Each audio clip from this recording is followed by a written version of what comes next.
What's going on, everybody, and welcome back to the Total Takedown. This week, we're talking UFC Shanghai. We are looking at overs and unders on this fight card, bringing another angle to you so you can hopefully make some cash this week betting on the UFC. Do me a favor, hit that like button, get subscribed, and let's dig straight on into this bad boy. The first total I want to bring to your guys' attention is our old friend Dier taking on none other than Salty Balls, Uran Salty Baliev. This fight has a pick'em line set for a 2.5 total, and usually you guys know I like my greasy heavyweight overs. I like to try to drag these things at just a little bit of plus money where it's just dangerous, just enough to make your butthole pucker and get up and over that 1.5. That's what I like to look at. But at a pick'em price tag with these big boys who like to get out there and swing, you have got Uran who needs to make a good second impression in the UFC. Similarly, Neurology also has some splaining to do. So we fully expect these guys to both come out there, put their best foot forward, and frankly, they are both finishers. They both got big time upside when it comes to finding a way to take their opponents out. We've seen Neurology submitted embarrassingly so I think Uran can have some grappling upside. We've also seen Uran has been tagged on the feet a couple times. He is all too willing to step in there, bang and trade in the pocket. Dier Neurology definitely likes to get to work in the pocket with that left hand. He's also got that head kick we saw. So I think there's a lot of ways that these two get in there and just kind of go to war. So at a pick'em price tag, under 2.5 is the way that I would have to look. Yeha takes on Weston in the next fight. 1.5 is the total. The under is minus 175. Yeah, I gotta go with the under on this one. I'm not even gonna talk about the over because, guys, it's Weston Wilson. This guy comes in and he tries to play karate. He wants to strike with you. If you give him an opportunity to grapple, he will take it. He is very dangerous with his submission game. However, he's built like a straw house. This guy cannot stand up to any offensive punishment whatsoever. And while I've got my suspicions, while I am not necessarily the biggest fan of some of these road to UFC prospects, Yeha is one of the ones who I actually think is pretty decent, right? This is one of the guys who I think can go somewhere in the UFC, at least be one of these middle of the road type of guys and stick around, have some longevity. If you're that kind of a fighter, I think you just blow straight on through Weston Wilson. He takes out the people who don't belong. He takes out the guys who will make a mistake early in a fight and give him the opportunity. I don't think Yeha is going to do that. So I do see Weston Wilson getting pieced up on the feet. I do see him eventually getting cracked with a big shot, and I think Yeha can really make a statement in this fight. So I'll say under 1.5.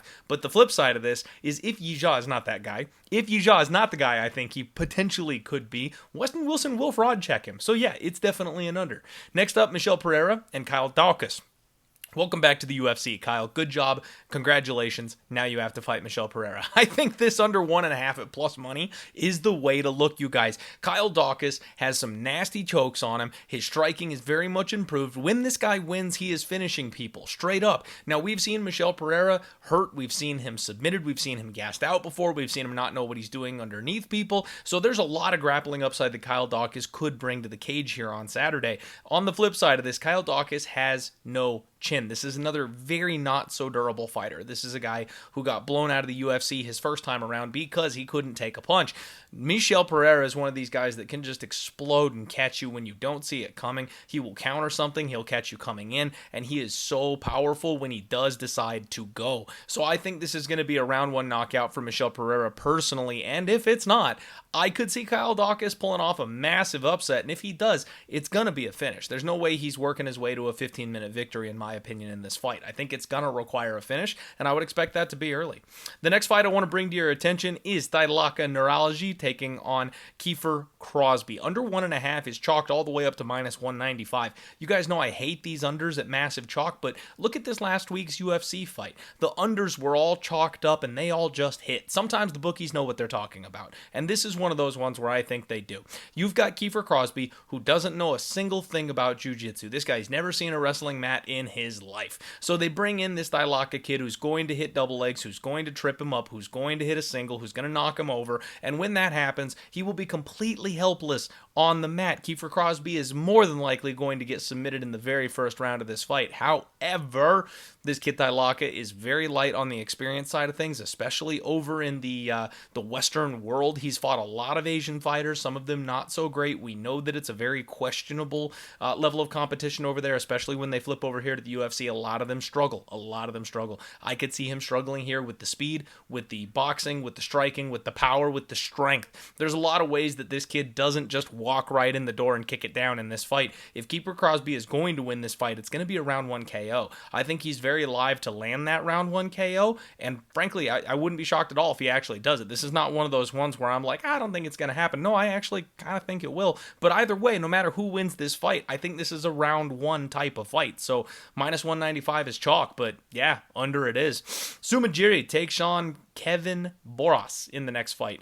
It's a nasty little price tag here, but the over 2.5 is minus 270. Yes, that's expensive, but I've got a hard time seeing either one of these guys finish. Unless Kevin Boros has a black belt that I'm not ready to talk about, and he comes out here looking like Merab and wants to chain takedowns and get Sue down on the mat immediately and do everything he wants to him, that is the way to finish here in this fight. Otherwise, Sumiri is going to force a point striking match here. We've seen Boros chin checked before. I don't think he's going to go down easy. We have seen Sumiri take some shots on the feet before. He's not going to go down easy either.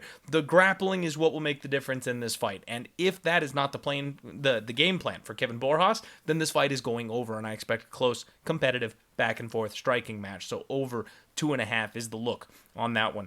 Brian T. City Ortega and Aljamain Sterling is your 5-round co-main event here this week, you guys.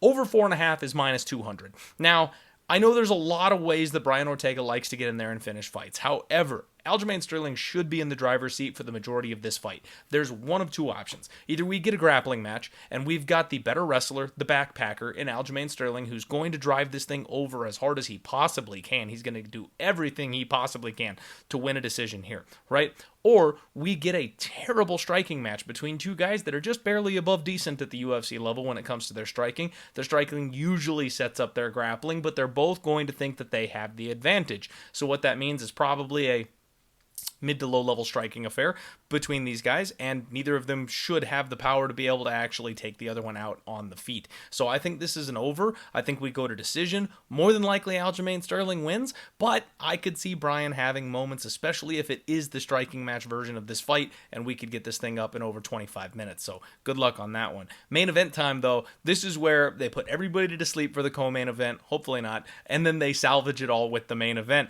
Under 1.5 is minus 300. I don't really even need to tell you guys what's up here on this one, but yeah, they are setting up Minyang Zhang for a massive knockout in the first round here over Johnny Walker. We have all seen the way Johnny Walker falls around the cage when he gets banked right on the button, right? So he has to grapple for his life here in this fight, and I mean that quite literally. He has to come out here, shoot takedowns, get on the legs, and if he does not do that, Minyang Zhang is going to put a hole in his head. So I fully expect this fight to be over in the first round. I don't think we're getting too far here. If Johnny Walker grapples, then maybe we make it to the second, but I don't know that he has got that much of a grappling edge here that he'll be able to keep this up for 15, 25 minutes in a main event type of fight. I think he will have to do damage himself if he wants to win the fight, in which case, whether it's a knockout or a submission, a TKO from ground and pound, that's what we're going to have to look at for Johnny Walker. So I think this one will be quick. This might even be like a 2-minute type of fight. So yeah, big chalk, it's gross, but under 1.5 in the main event as well. That's the Total Takedown, everybody. Do me a favor and hit that like button, follow and subscribe if you haven't, please. And we'll see you in just a minute for Clint's Hot Props. Let's roll.